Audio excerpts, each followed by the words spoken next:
Who is Gwen Stacy? She's Spider-Gwen from the Spider-Verse movies. Cool, confident, a fighter. She's the girl from The Amazing Spider-Man 2, played by Emma Stone. Top of the class, witty, literally the perfect woman. That's Spider-Gwen and my future wife. But who was she before that? Before the spider powers and then let's look at how she's been modernized and brought to life in modern times. She's left off Spider-Man adaptations as often as she's included. So, who is the original Gwen Stacy? Gwen is first introduced in issue 31. Harry Osborn introduces us to her, and the first thing we ever learn about her is that she was the beauty queen of her high school. In her first scene, she's flirting with Flash Thompson, friends with Harry Osborn, and she gets a crush on Peter Parker. When Harry and Flash bully Peter, Gwen defends Peter. She tries to befriend Peter, but Peter's too distracted by Spider-Man stuff and ends up ignoring her. When Peter ignores her, she gets mad eventually. But there's just something about Peter, and she just keeps trying to get Peter's attention. Peter runs away. She thinks he's a coward, and yet she can't help but to be attracted to Peter. There's just something about him that she senses and fascinated by. During these early appearances, she wears some sort of variation on red dress in all her appearances, except this one where she wears purple for some reason. Or she might sometimes wear like a sweater. But red is the main color for her. It's very old school looking, honestly. Just try to imagine someone like Spider-Gwen wearing this. The way I read early Gwen's appearances is that she's a pretty girl with an ego. Her life revolves around male attention. When Peter ignores her, her ego is the thing that requires her to win Peter over. She doesn't hit on Peter though. She tries to get Peter to kind of come to her. Peter is at like a convention and she kind of is like, tries to stand in his gaze so he would notice her and come to her. And whether that's just how the dating scene was in the 60s or if it's a reflection of her ego, that's up to you. This era doesn't last long, as Steve Ditko, the artist and arguably the writer, would leave soon after introducing Gwen. So there isn't much to say about this Gwen. She literally only appears in 5 issues. Like I counted, it's 5 issues. Most of the time when people talk about Gwen, they talk about the next era of the character. The character gets revamped after Ditko leaves. This era of Gwen is far more significant, and this is the era that holds far more ties to Spider-Gwen and Emma Stone's characters. I'll get into those later. This era is drawn by John Romita, and John Romita comes on board with issue 39. She wears her red dress in the first issue, but after that her character design is changed. Romita gives her a larger variety of modern looks. I'm not sure if the red dress ever comes back, but she alters through a lot of looks, a lot of different shirts and dresses. She's drawn overall friendlier, as she has this smile everywhere she goes. Like literally, this face appears multiple times. Like look at this. She has a warm quality to her look.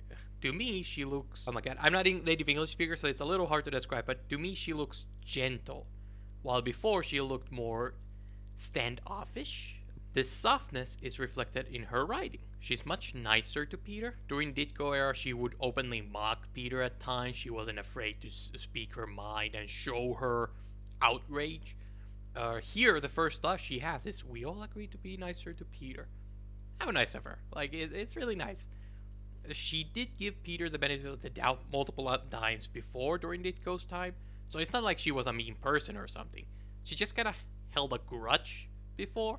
Now she seems to have fully let that pettiness go. Has no problems with Peter anymore. Now she just kind of likes Peter, and it's just nice to him. Gwen's character is a little distant for a while.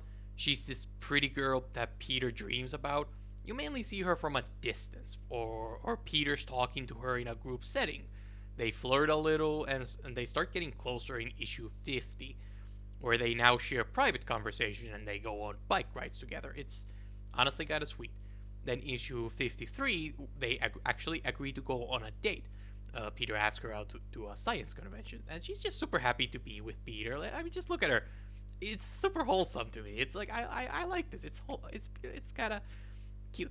It's not all just niceness. As they start to date, she kind of gets more traits. She opens up a little bit, and we start to see a different sides to her. Gwen Stacy has a bit of a sense of humor. She can be a little sarcastic. Her dialogue is very playful. She's always making these one-liners or kind of a funnier, lighthearted comments on things. She's kind of ready to have the final word a lot of times, so she is witty. I think that's a word to describe her. There are some protests that happen in issue 69.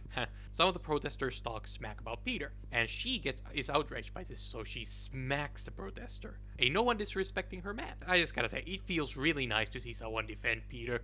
She's got some fight in her. Peter's always getting flack in this series, so it feels really good to see someone have his back. I love this dynamic. Related to the defending of Peter, she also has a little bit of hints of jealousy. Like whenever she sees MJ, she tends to tell MJ like, "Oh, back off, that's Gwen Stacy's man," or something along the lines of that. There's an issue even later where Aunt May's worried over Peter because Aunt May's like babying Peter and really maybe like treating Peter like a child, while at this point Peter is like 20 or something. And Gwen gets mad at Aunt May and yells at Aunt May.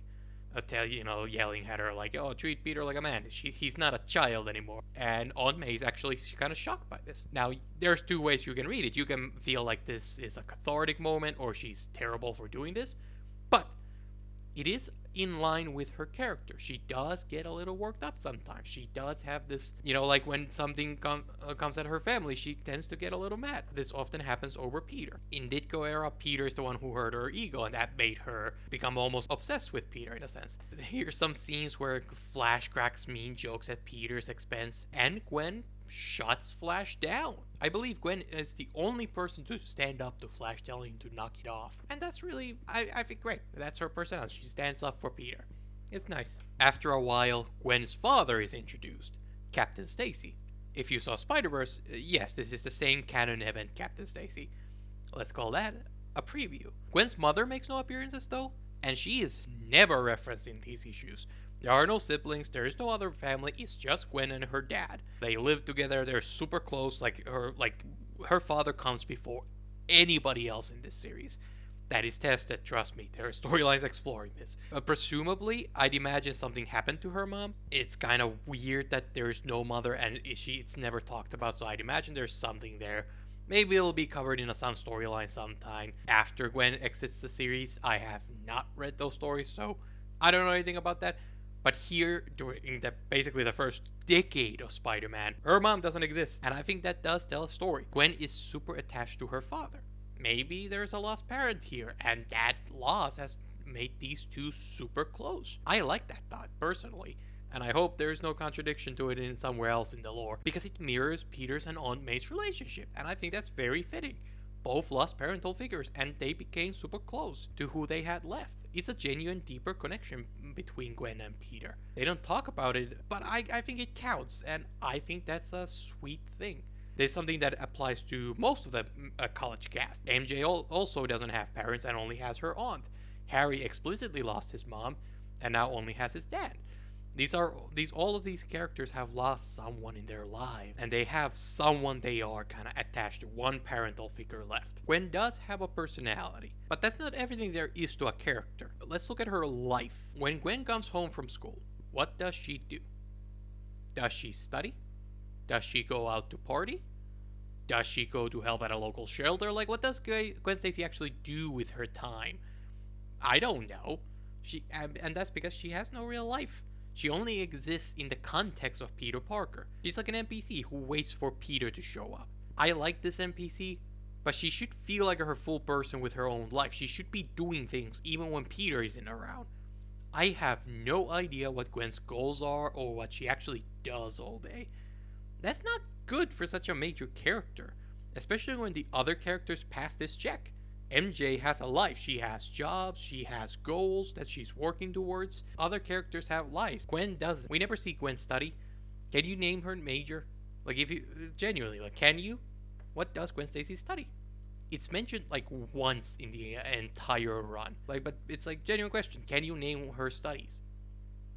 Like, she studies science. We never really get to hear how she's doing her studies or why she's interested in studying science. She never gets to show off her knowledge or any of her skills. She's never active enough to the point that just saying she's a science student sounds kind of weird, at least to me. Maybe it's just me, but to me it sounds like it wouldn't even fit the character because so little is done with it. It's never part of the character. They do share science classes early on, so there is that. She is in Peter's class, so if you pick up on that, then yeah, that's there.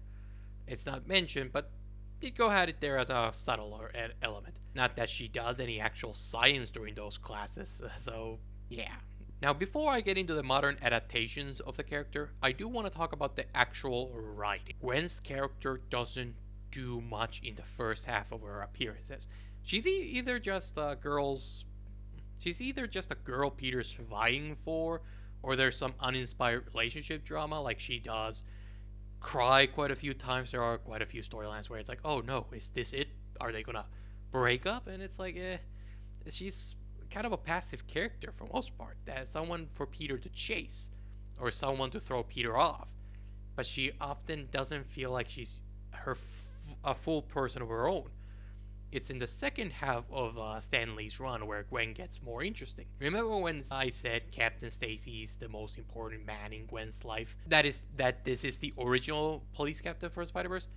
Yeah, Captain Stacy dies. Her only parent, as Gwen loses the most important person in her life. And this is probably the most interesting era of Gwen Stacy. This arc is super tough for her.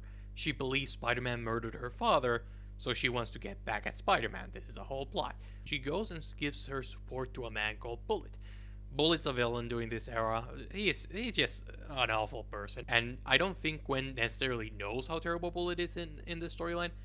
It's just that Gwen is so hurt, she ends up supporting a terrible person.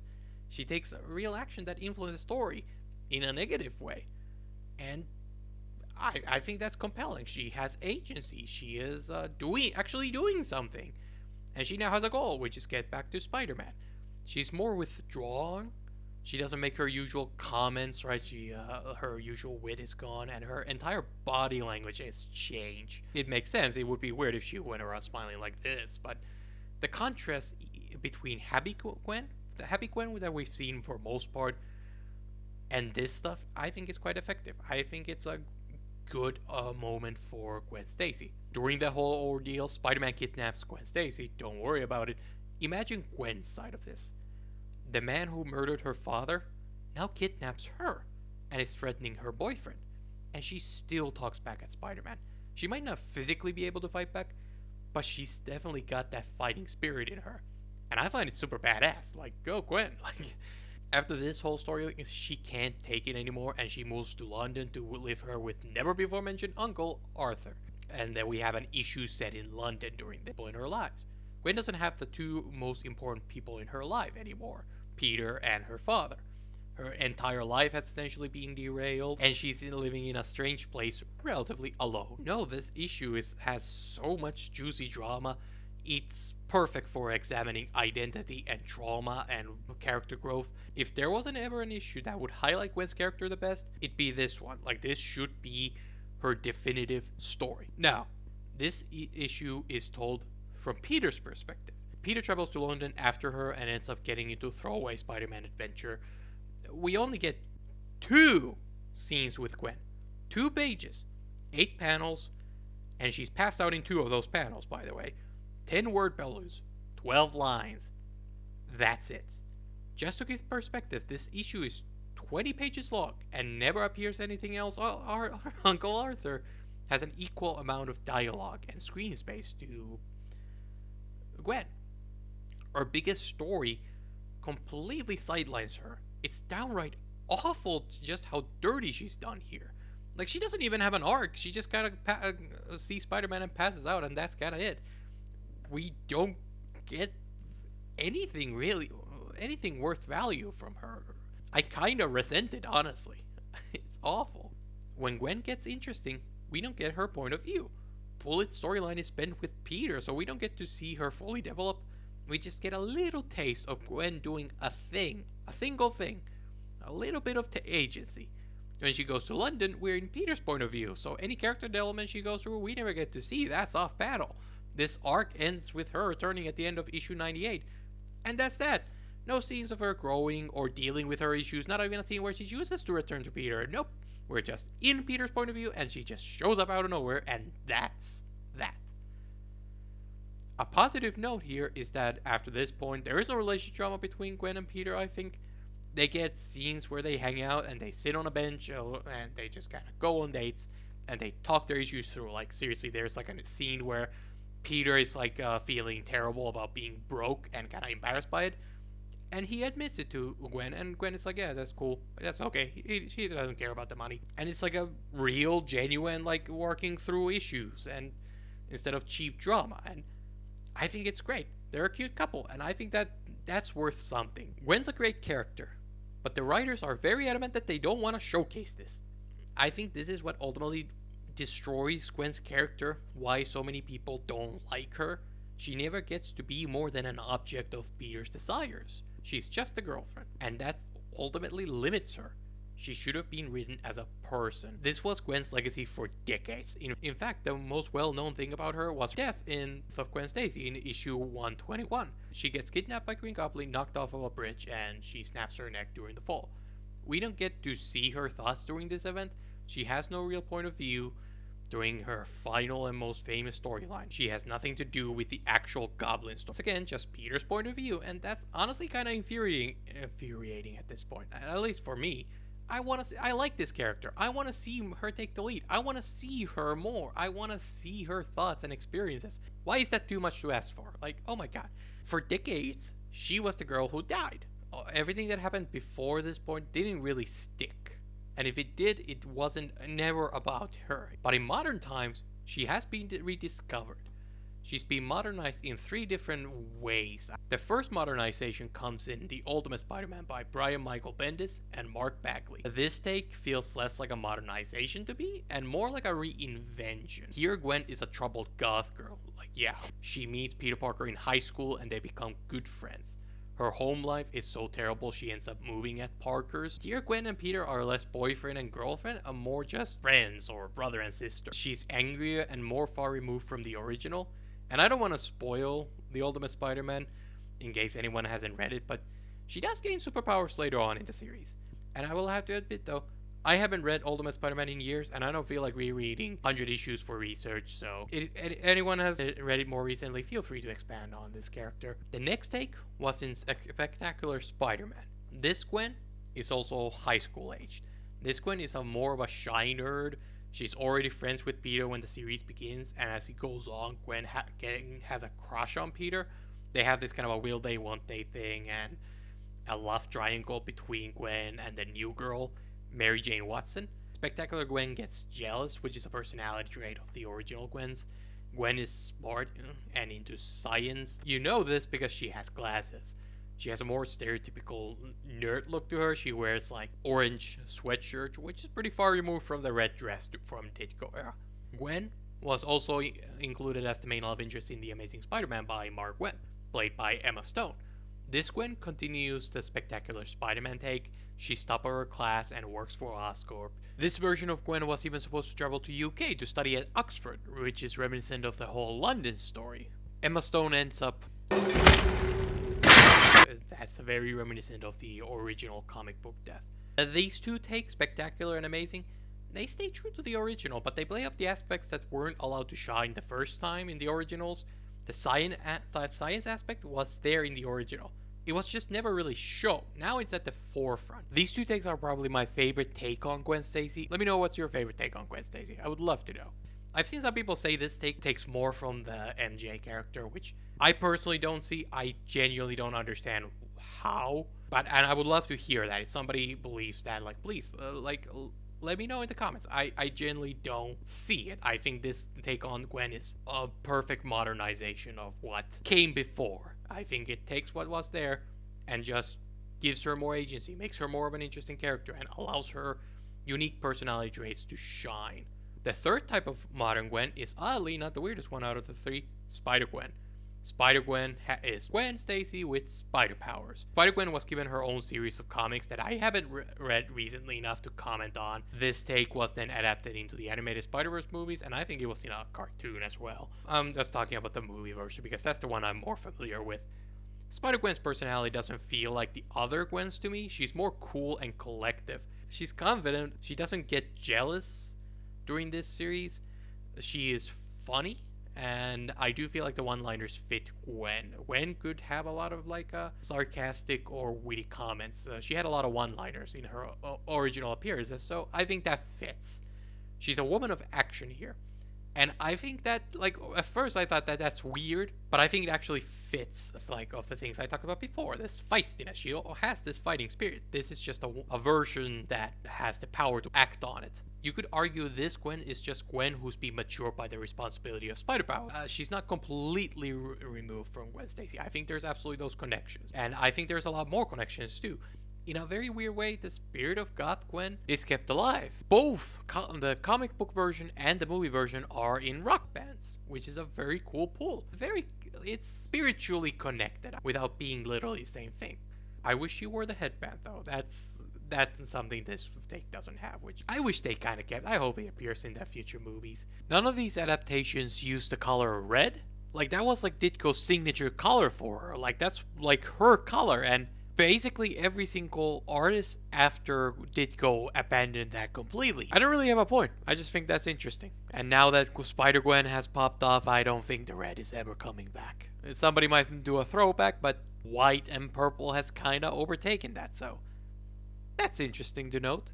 That's the Gwens I'm familiar with. Tell me if I missed any. I think the modern takes do a fantastic job of honoring the character's past while bringing it to modern day. They all pull from the original run. It's just the original run just didn't know how to use these things. And now that we have better versions of Gwen, if I dare say that, I think it highlights just how the original writers fail Gwen Stacy. Look, if you're gonna take away anything from this video, it's this. Gwen Stacy is not a bad character. Gwen's a great character. But the writers are very adamant they don't want to showcase this. But for what it's worth, at least the modern takes are doing her justice, and she's allowed to shine and be the great character I think she always was.